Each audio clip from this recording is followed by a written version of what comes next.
안녕하세요. 스트로비스쿨의 권학봉입니다. 네, 오늘도 즐겁고 유익한 이 사진 조명에 대해서 이야기를 해보도록 하겠습니다. 네, 지난 시간에는 빛의 방향성에 대해서 배웠죠. 빛의 방향성이라는 게 실제로 하기에 어려운 게 아니라 내가 원하는 표현을 찾아가는 게 어렵다고 말씀드렸습니다. 이번에도 마찬가지로 하기에 어려운 게 아니라 내가 어떤 종류의 빛을 어떤 감성으로 표현하는지 자기 자신의 그런 어떤 느낌을 표현할 수 있는 그 수단을 배우는 아주 중요한 부분 중에 하나라고 생각을 합니다. 지난번에 빛의 방향성이 사진에서 한 67% 차지한다고 그랬는데 이 빛의 성격, 오늘 이야기할 빛의 성격이 나머지 남은 퍼센테이지의 한 절반 정도라고 생각을 해주시면 됩니다. 그래서 이 책에서도 굉장히 앞에 나와 있고 아마 이 영상을 보시는 분들도 크게 수긍할 수 있을 거라고 생각을 합니다.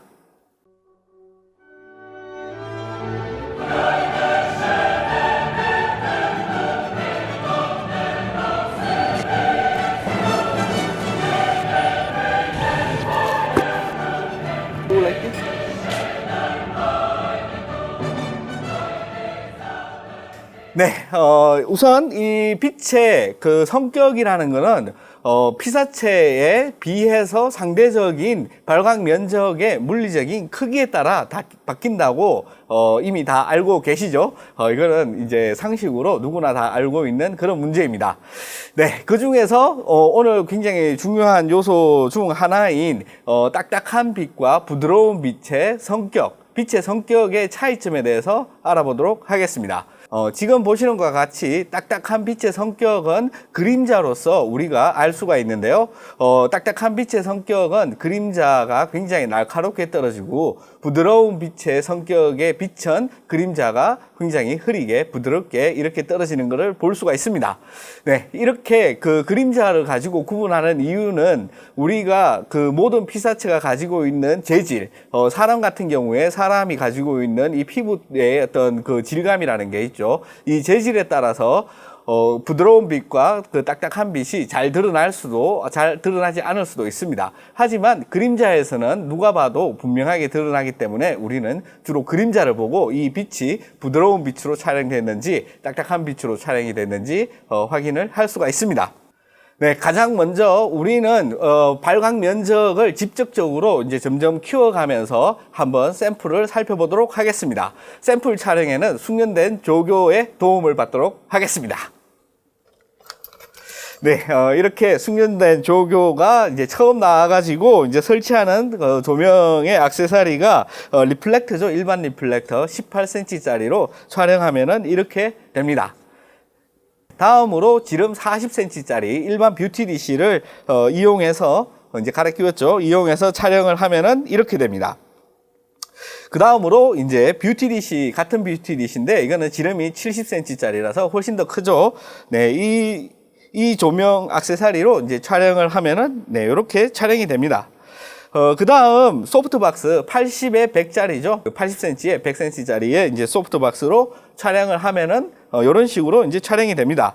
마지막으로 이제 광면적이 가장 큰 120cm짜리 옥타 소프트박스를 이용을 해가지고 촬영을 하면은 이렇게 됩니다.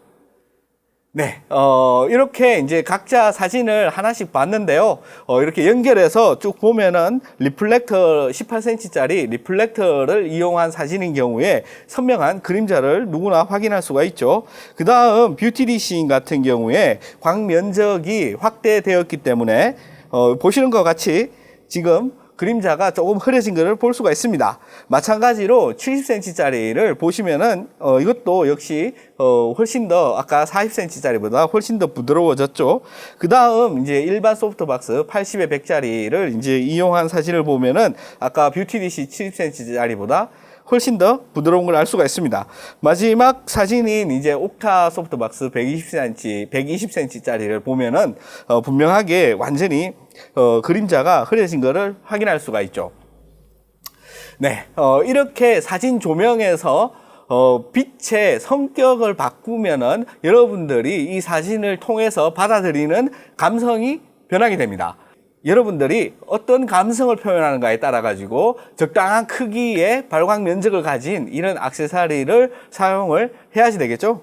그럼에도 불구하고 이게 어느 게 더 좋다, 어느 게 더 나쁘다 이렇게 말은 할 수가 없어요. 왜냐하면은 딱딱한 성격의 비칭 같은 경우에 그 성격의 빛이 드러내는 어떤 특징이 자기가 찍고자 하는 목적과 맞다면은 이 딱딱한 성격의 빛으로 찍는 게 훨씬 더 내가 표현하고자 하는 걸 잘 표현할 수가 있겠죠. 반대로 부드러운 빛이 가지고 있는 그런 느낌도 또 따로 있습니다. 그렇기 때문에 여기서 제가 앞서 말씀드렸듯이 정답을 찾아가는 게 아니라 이 사진에서 빛으로 물체를 표현할 때 이 빛의 성격이 변하는 것을 충분히 인지하고 그 성격은 발광 면적의 크기로 바뀐다는 것을 알고 계시면 됩니다.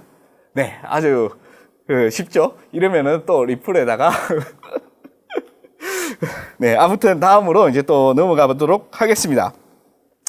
그 다음에 같은 물리적으로는 같은 발광 면적을 가지고 있는데 이게 피사체로부터 거리가 점점 멀어짐에 따라 가지고 또 표현이 틀려져요. 무슨 말인가 하면은 틀리다 그러면 자꾸 또 뭐라 그러니까 거리에 따라 가지고 표현이 달라집니다. 무슨 말인가 하면은 가까이 있을 때와 멀리 있을 때 같은 발광 면적을 가진 거라도 가까이 있을 때는 훨씬 더 부드러운 성격의 빛을 띠고 멀리 떨어지면 떨어질수록 딱딱한 성격의 빛을 만들어냅니다. 네, 이것도 숙련된 조교의 이제 시범을 보면서 같이 사진 한번 보도록 하겠습니다. 지금 조교가 아주 가까이 촬영을 하고 있죠. 대략 한 20cm 정도의 이제 촬영이 된 게 이렇게 됩니다. 네, 그 다음에 이제 한 2배 정도 거리를 떨어뜨려 가지고 40cm 정도 촬영됐을 때 이렇게 보이죠. 여러분들은 이제 그림자를 주목해 가지고 봐주시면 좋겠습니다. 그 다음 이제 2배 떨어뜨려서 이제 80cm 정도일 때는 이렇게 촬영되고요. 그 다음 이제 160cm 2배 떨어뜨려서 1m 60 떨어뜨렸을 땐 이 정도 느낌으로 촬영되면서 그 다음 3.2m 320cm 떨어졌을 때는 이렇게 촬영이 됩니다. 네, 이렇게 조교가 열심히 잘 촬영을 했죠. 같이 보시면은 똑같은 18cm의 면적을 가진 이런 조명임에도 불구하고 이 조명과 피사체의 거리에 따라 가지고 부드럽고 딱딱한 빛의 성격이 바뀌는 것을 알 수가 있습니다. 무슨 말이냐 이러면은 태양은 어마어마하게 큰 대상이죠. 그렇게 어마어마하게 큰 대상이지만 지구상에서 봤을 때는 굉장히 작은 점광원으로 보입니다. 왜냐하면 너무 멀리 떨어져 있기 때문에 얘가 그 크다란 덩치를 이제 보여줄 수가 없죠. 그렇기 때문에 이 태양의 그 직사광선을 가진 그런 빛은 선명한 그림자를 남기는 딱딱한 성격을 가진 그런 빛이 되는 것입니다. 여기서도 마찬가지로 같은 18cm의 크기를 가진 그런 조명이지만은 거리가 점점 멀어지면서 모델 그러니까 피사체가 그 조명을 봤을 때 조명이 가까이 있을 땐 크게 보이죠. 그러다가 점점 멀리 떨어지면은 이 조명이 점점 작게 돼 가지고 한 3m 이상 떨어지면은 거의 점광원처럼 보이게 되는 것입니다. 네, 아주 쉬우니까 이제 다 이해하시리라고 믿습니다. 네. 다음으로 그러면은 이거는 뭐 크게 살펴볼 건 없는데요. 앞서 이제 18cm의 그 광면적을 가진 일반 리플렉터를 이용한 예제였다면은 이번에는 소프트박스를 가지고 한번 떨어뜨려서 촬영을 해보도록 하겠습니다. 보시면은 소프트박스는 이제 20cm 정도 붙이면은 이게 그 모델을 완전히 가리죠. 지금 빛의 방향을 봤을 때. 그렇기 때문에 1m 떨어진 것과 3m 떨어진 것을 한번 비교해 보도록 하겠습니다. 네, 보시면은 이렇게 1m 떨어져 있는 그런 조명일 경우에 그림자가 어디서 시작을 하고 어디서 끝나는지 눈에 잘 안 보일 정도로 굉장히 흐린 그런 모습을 볼 수가 있습니다. 경계선이 말이죠. 그런데 이제 다음 3m 정도 떨어진 경우에는 보시면은 어느 정도 그림자가 선명하게 보이는 딱딱한 성격의 빛을 만들어줘요. 이런 것처럼 아무리 큰 조명이라도 이 조명을 굉장히 멀리 설치를 한다면은 그 조명은 딱딱한 성격의 빛을 만들어낼 수밖에 없습니다. 피사체와 발광 면적의 상대적 크기에 따라 가지고 빛의 성격이 드라마틱하게 바뀌는 것을 확인할 수가 있습니다. 네. 그렇다면은 만약에 이 발광 면적의 사이즈가 아니라 이 피사체의 사이즈가 변한다면 어떻게 될까요?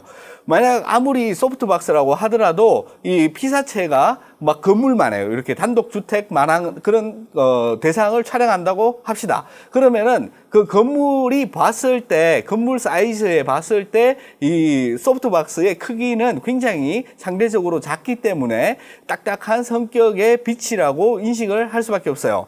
그래서 여러분들이 헐리우드 그 영화 같은 촬영 장면을 보면은 걔네들은 아주 돈이 많기 때문에 이 천장 같은 경우를 온 하늘을 그냥 디퓨저로 덮는 그런 모습을 볼 수가 있습니다. 그것은 이제 그 걔네들이 그냥 돈 자랑하려는 게 아니라 큰 대상이라든지 굉장히 부드러운 성격의 빛을 이용하기 위해서 그렇게 만드는 거죠. 반대로 사람보다 훨씬 작은 물체예요. 훨씬 작은 물체인 같은 경우에는 같은 사이즈의 빛이라고 같은 발광 면적의 조명이라고 하더라도 굉장히 부드러운 성격의 빛을 만들어내죠. 지금 여러분들이 보시는 것처럼 이렇게 스피드라이트를 이렇게 작은 장난감에 사용을 한다면은 굉장히 부드러운 성격의 빛을 만들어냅니다. 그렇지만 만약에 스피드라이트를 사람 정도 크기에 사용을 한다면은 그 스피드라이트의 발광 면적은 요만하죠. 그 정도의 크기는 사람의 그 상대적 크기와 비교했을 때 굉장히 작은 점광과 같은 그런 역할을 하는 거죠. 그래서 여러분들이 이제 종합적으로 다 봤을 때 가장 부드러운 빛을 만들려면은 어떻게 해야 되느냐? 이러면은 피사체는 작으면 작을수록 빛의 같은 발광 면적을 가지고 있는 조명에 비해서 부드러운 성격의 빛이 되죠. 그 다음에 가까이 있으면 가까이 있을수록 훨씬 더 이 상대적인 크기가 커지기 때문에 부드러운 빛이 됩니다. 더불어서 발광 면적이 물리적으로 커지면 커질수록 부드러운 성격의 빛이 되는 거죠. 네, 이 제가 한 말을 반대로 다 뒤집으면은 딱딱한 성격의 빛이 됩니다. 보여드릴 거는 이제 여기까지 다 보여드렸기 때문에 모두 이제 이 빛의 성격에 관해서는 정확하게 이해를 하셨을 거라고 생각을 합니다. 오늘은 이 세 가지 요소를 한꺼번에 알아보는 바람에 조금 복잡할 수도 있어요. 하지만은 빛의 성격, 즉 부드럽냐 딱딱하냐를 구분 짓는 그 세 가지 필수 조건을 잘 알고 계신다면은 내가 원하는 성격의 빛을 여러분들이 어떻게든 쉽게 만들어낼 수 있을 거라고 확신을 합니다. 네, 그럼 이렇게 재미없는 방송을 끝까지 시청해 주신 여러분들께 진심으로 감사드리고요. 빛에 대해서 잘 이해가 가지 않으시면은 이 방송을 한번 리플레이로 보시면서 조금 곰곰이 생각해 보시면은 모든 것들이 일맥상통한 하나의 이론으로 다 뭉쳐지는 것을 알 수가 있습니다. 그 내용은 여기 보시는 것처럼 간단한 도식으로도 만들 수가 있고요. 여러분 머릿속에서 조금만 생각하시면은 이 부드럽고 딱딱한 빛이 어떻게 만들어지며 어떤 거리와 크기에 따라서 어떤 상호작용을 하는지 충분히 이해할 수 있을 거라고 생각을 합니다. 네, 그럼 다음 시간에 또 뵙도록 하겠습니다. 고맙습니다.